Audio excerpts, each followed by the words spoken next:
Sanibonani Dumelang Absheni Goeiedag and hello. Welcome to Sports Wrap on UJTV. My name is Mpumilelo Dlamini and I am your host with the most, here to keep you up to date with everything trending in the streets of sports.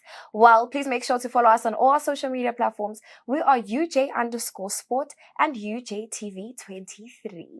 Before wasting any time, you know I'm never alone. His name is Mr. Baraks, the content creator of UJ Sport. How are you? The one and only. A very good day to you and the viewers as well. I mean, happy to be here once again, doing what we love. I feel good. Hey? Let's get into it. I want to know, without wasting any time, highlights of the week. Yeah, look, I think for me what stands out is football this week.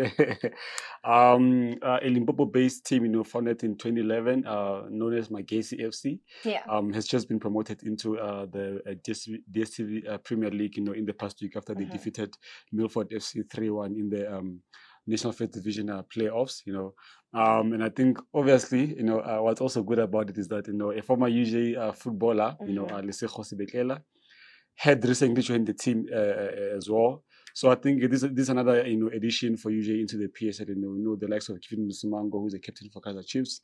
He's up there. We've got players, in other teams as well. And I think maybe his injury was in disguise because he did preseason with the Skukune FC, but never really played. For the past 2 seasons, never really played, And I guess, something happened, he had to move back home and, he joined this team and now he's back in the PSL. So I think it's a very good thing for him. It's one of the dreams he's always had. So he's finally materializing.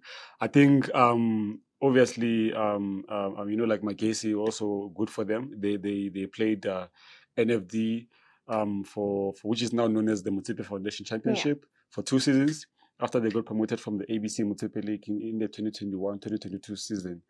So I think when you have a vision and a coach who believes, it's very much possible. And I know the coach Lansen also came from a different team before taking over, my case. So I think it's very good. But looking at the current DSTV Premiership log, Cape Town Spurs are at the brink of getting relegated. Obviously now that my case are coming up, one has to go down. And I think between Richards Bay and Royal AM, one of them might play the promotion relegation game.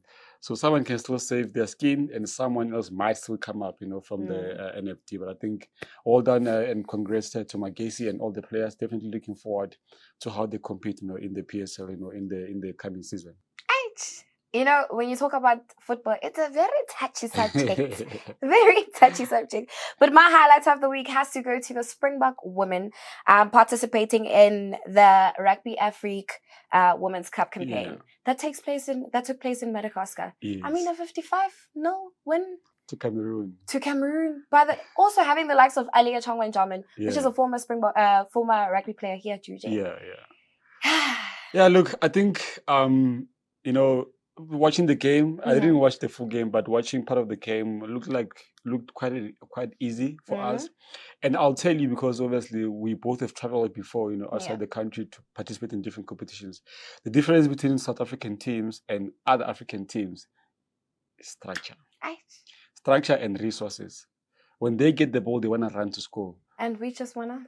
We set, we build until we score. So for me, in the experience, that's the difference, and that's how we managed to beat them, because they play individual, we play as a team, and it's easier for us to tire them out because they play individually. But obviously, we positive to the development of sport, and we hope that the federations and organizations involved in African sport can continue to invest and build, so that at someday we are aligned, or at least we are close to one another. Because I mean, it's not nice to watch a game and you see 54 points to 0 to the opposition. It's like you playing by yourself. But national team. There's a good outing for a women's national team. So I think they should keep building. And jumping right along the green and gold campaign, we had Maria becoming the top goal scorer for the HSBC Sevens taking place in Singapore. Her being the top goal scorer. Yeah, she's got 4 tries, if I did my research properly. She's a former UJ club player who was playing rugby by us, And obviously when the Blue Bulls Rugby Union professionalized their women's rugby team, they pounced on her, unlucky for the Golden Lions. And she's been playing there professionally ever since, and that's when the Springbok Sevens women's team saw her. I think obviously we're proud to contribute to the production of national structures in that particular way. But I think she's a very good player. She's always been, outstanding in her performance. And the good thing about her performance is that she's very consistent. Every time the team plays, chances are she's gonna be the talk of the town. She made a very brilliant defense. Cross-cutting across the field to go defend the child that has potential. So I think she's a very good player. Hi, green and gold. Continue doing what you know best. Let's have a look at your results.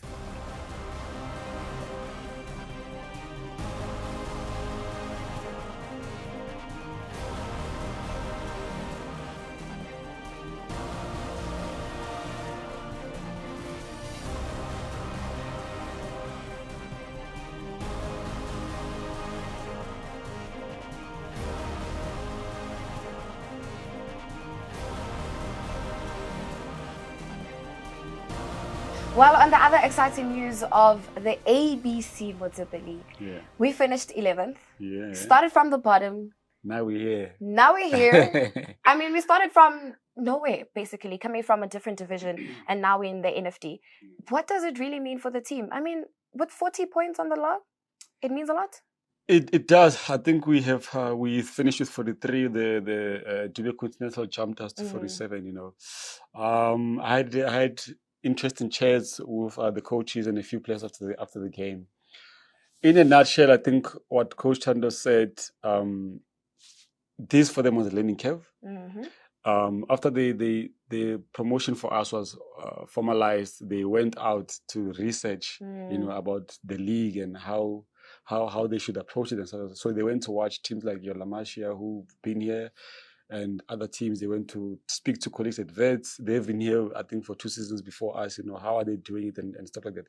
So theoretically, UJ was prepared actually, for the ABC Motsepe League. Practically, it's a different conversation because we don't have all the players we would have wanted to compete with. We are playing with students between the ages of 19 and 23. Where we were lucky, we managed to get a few, alumni to come back, and so I think there's a very good competition for us, a league for us, and. We obviously gave it all. We take a lot of learning curves, and he emphasized on resources. In this case, human resources. Going into the next league. So I think the conversations right now between the team and the management, is around or will be around the resources to say this is where we are. This is how we managed to get here. This is what we feel like we need. Do we have a possibility to get those things in place? I'm very proud of the team. They did what they can to finish in 11th out of 18 teams. The biggest thing for me, and I'll always say, we didn't get relegated. Aye, that's all that matters. That's all that matters. So we've got the second shot at it, and we can hopefully, be a different team in the next season. And hopefully top 8. Hopefully top 8. Hopefully top 8. And I just want to say a huge, huge shout out to the UJ football supporters and UJ sport as a whole. I've been working with football for about 4 years now. I've never seen the stadium packed the way it gets packed on Saturdays for ABC Motsepe League games. So I guess maybe the level of competition speaks to the support because with our regional games for the previous 3 seasons, we used to play the same venue, same times. But there were no fans. So I think, this speaks to how the fans turn out as well. But a huge shout out to them. The support definitely means a lot. So meaning if we end up in PSL, those fans are bigger. Look, NFD first. Okay, the Motsepe Foundation Championship first. Yes. Yes. And then PSL. It's fine. We'll leave it just there. But moving right along to the Hollywood Bet Super League. The women just beat Tuks 2-1. Yeah. Currently in second place. Yes. With 25 points, just slightly under that yellow team. That yellow team. Look, 11 games, so far so good. The girls have about 20 league games remaining, and obviously the mandate continues on a weekly basis. I think the previous game against Tuks was definitely not an easy one. I had to rush there, after other commitments. Look, the UJ women scored from set pieces. 2 of the goals are from set pieces. That we must note. And it was a header from a corner kick and a penalty, obviously. And none of those. The reason I'm highlighting this is because none of those chances were created from infield opportunities.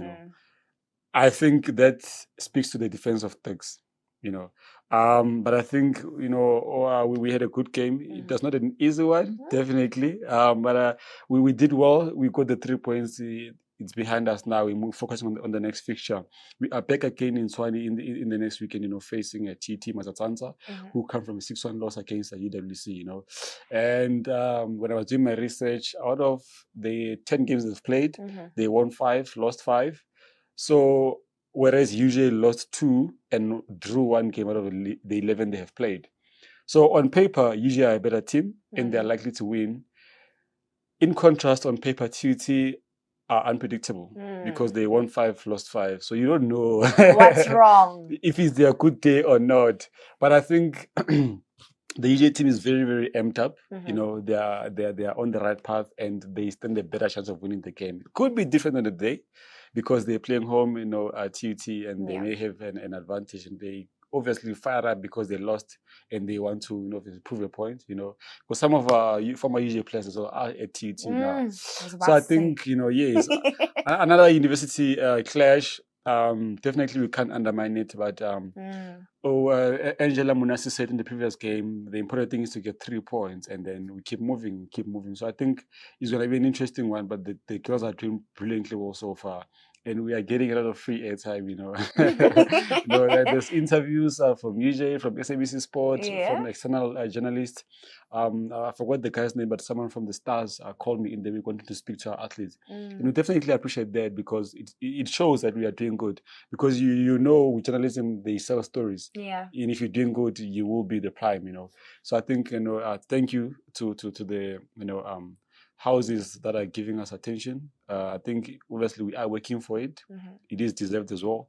But I love it. I love the team and I can't wait for the game. And I just want to touch a base on how important is it not to undermine TUT?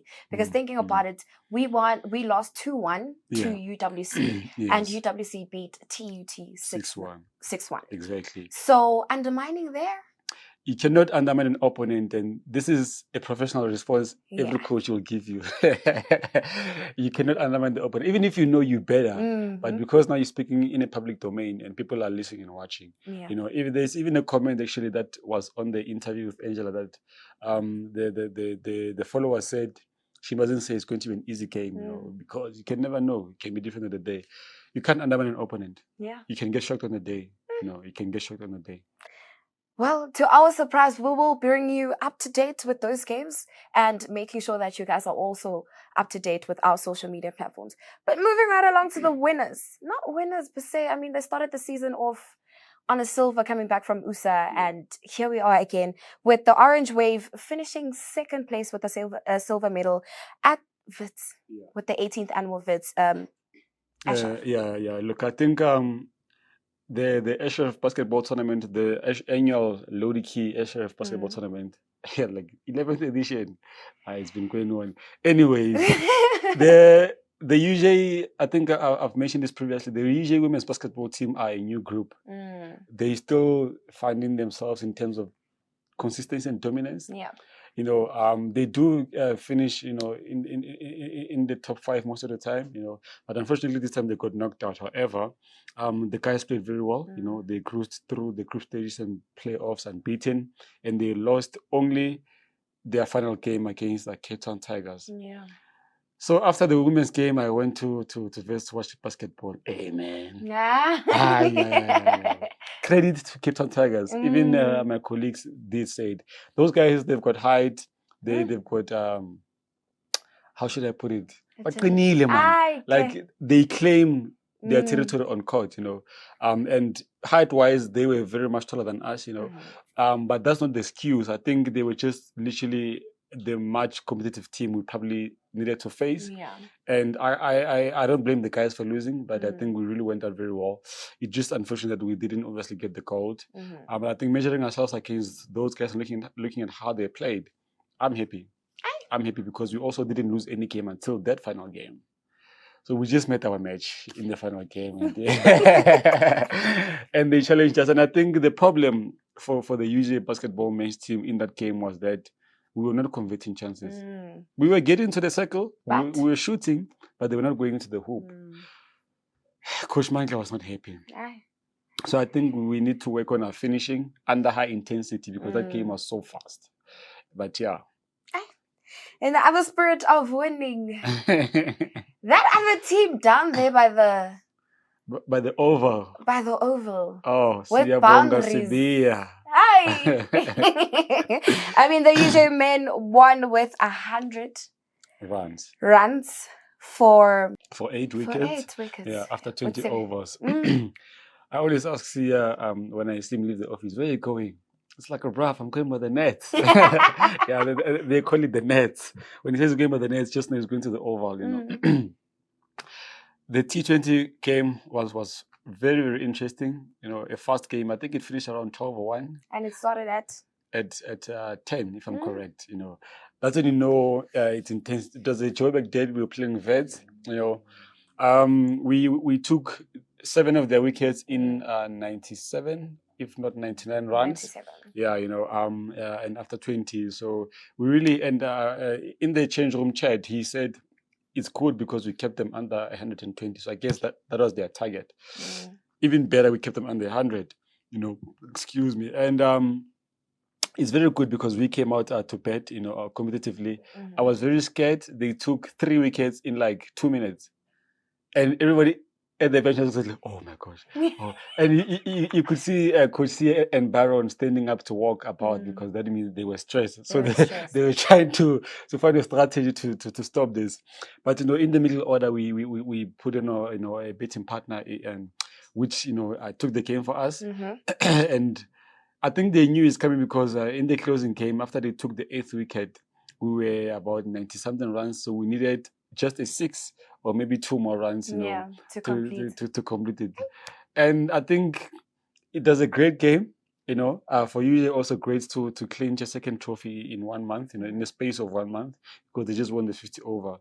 It's a very good addition to the cabinet, very good morale booster for the boys. They're going into off-season now, but getting 2 titles in 1 month and you still got, you know, USA next, I think it's something you can brag about. You know, and obviously it speaks to the season now and the systems that are put in place. So, like they say, you don't change what's working. I think they just should look at building on that. And the nice thing is we've got a lot of genius in the team, so we can believe that in the next season we will be using players who are already understanding the system. We just need to anchor and keep on building. I mean, next season, obviously, the pressure will be on us to defend the 2 titles. So that's a good and a bad thing. But yeah, I'm really happy for the cricket boys. This is definitely what they need and what we need as UJ Sport. Especially after that USA performance that we demonstrated or displayed in December. Yeah. Hi. Well, let's have a look at your upcoming fixtures.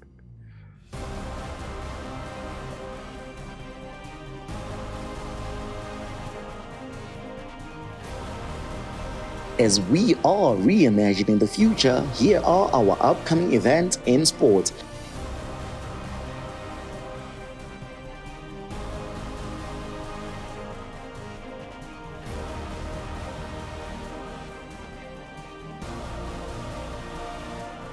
Well, speaking in the spirits of medals, wins, and trophies, we're talking about the Future Walk. Yeah. This is on the 18th of May at 8 o'clock. At the AW Muller. Yeah. Honale Nepi Dash, honale 2.5, honale 5. Honale 10. Honale 10. Which one are you walking?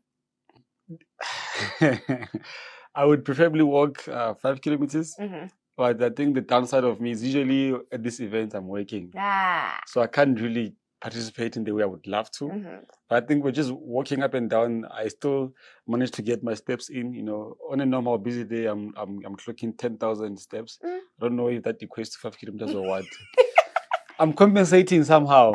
But look, the Future Walk is obviously another event that promotes, you know, a healthy lifestyle, you know, an active lifestyle around the university because people spend so much time in the offices, you know, obviously working with devices and you forget your health partly. So that is a call to say, come out of offices, come spend time with your other colleagues from different departments, get to know each other, network, while still, contributing to your health. I know in 2023, the VC was part of the work, he even doubled his category distance, which was really good. You get colleagues, from different departments with a partnership with Vision Active. I think this year Discovery is probably going to come on board. And this will be the first installment of the build-up to the actual work, which will be in September.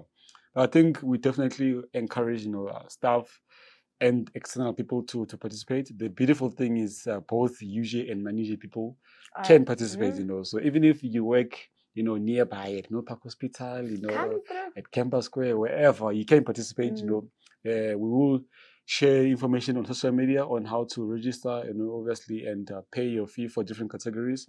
But I think we are in an era where we are living what I will call a fast life. We just want to move through the day getting things done. Yeah. But by the time you get home, you're tired, you're fatigued, and. So this is our contribution to say, we are giving you a leap to start your healthy lifestyle. After you participate at the future work with UJ, we can continue to do your other stuff. But I think it's very beautiful. I'll definitely be there. I will be there. I hope you are coming. Because definitely you don't have an excuse of missing this one. And as built up, I mean, if it can start now, best believe by the time in September, you'll be fit. It's going to be big and better and you'll be fit. Will you be working, Lelo? I will be walking. We'll definitely be joining this one. Not missing. I mean, I missed the previous one and I heard it was amazing. And Prof. Betty also being there. And I'm like, as in, challenge. I want to see him walk as well. The challenge is on. I mean, the challenge is on. But we are challenging you guys out there to also come join us. I mean, what's there without lifestyle? Definitely. And your crush of the week? Tough one. Probably the first time I don't have a crush of the week. I think in the previous week, where I paid attention to sport was mostly team sport. So I would have loved to pick out a particular person. Obviously, it does more team sport. So for this one, definitely I'm passing for the first time ever. Maybe it's because you're not an Orlando Pirates fan, because you'd be picking on that youngster right there. I'm not a football fan primarily. Yeah. I mean, my primary sport is rugby. But yeah, I think we did have a good sporting weekend. I don't know, who is your crush of the week? My crush of the week has to go to Aisha Musa. I mean, winning a player of the match, it's amazing. I mean, it motivates our players that I know I might have a tough week. I might be a student athlete playing in a national league, but yeah, look, I was sitting here in the stands with the football manager, Nulofefe, and the director of sport, amongst other fans that were there to support. Yeah. And we all thought our captain defender, Angela Munasi, was going to get, that Hollywood Bets Player of the Match award, because she really played a stellar performance in the defense. Definitely taking nothing away from Aisha Musa. She also had a brilliant game. I think that, like you say, is a confidence booster, and it also speaks to you, obviously, as an athlete. I always ask them the question, what does the award mean to you as an individual athlete, obviously, for your performance? And also, she was nominated MVP, for SABC Sport and Soccer Zone on Monday. She was going against Thembi Kosi-Lodge and is it Katlego? Kabelo Dlamini from Orlando Pirates. When I got the message from SABC about this, because they were looking for her action pictures, and obviously we communicate. When the poll went up, I'm like, Thembi Kosi-Lodge, Kabelo. Big numbers there. I'm like, she's gonna lose this one, to myself. Yeah. But obviously we used social media to promote that category. And then after the show, I went to look at the polls, and she won 54%. Going against the big brands of athletes, in sport. Again, same thing as the award. Confidence booster, player development, and to say, okay, you did good, you must keep going. So I think she's a great player. Definitely, I think she's still destined for future. She has gotten a national collapse, with the women's national team. So I think it's just one of those reminders to say, we know you, you are doing good, we are recognizing you, keep on going. Hi. In the spirit of excitement also, for the fact that she's a student athlete going against professional. of course, we have to stamp it. Aye. That's how much. Well, that's the little we have, to make a big statement. impact. Definitely. I'm definitely happy for her. But any closing words, Dave? I think from my side, I think a lot of sporting codes are subsiding. We into league sport now, so you definitely getting a repetition every week. Teams are playing every weekend, but there is no major action taking place until July when we go into our University Sports South Africa tournament. But I think it's just going out to support the teams in their league while they prepare, because I know right now it's just women's football, basketball, and hockey that are in season. So there's nothing much happening, but we're definitely keeping an ear to the ground to bring you, the latest sports updates as much as we can. Okay. Definitely, that is true. And please make sure to follow us on all our social media platforms. We are UJ_sport as well as UJTV23. From our side, we're saying thank you very much for tuning in into today's episode. Make sure to stay tuned for more. And from Mr. Baraksa himself, we say goodbye.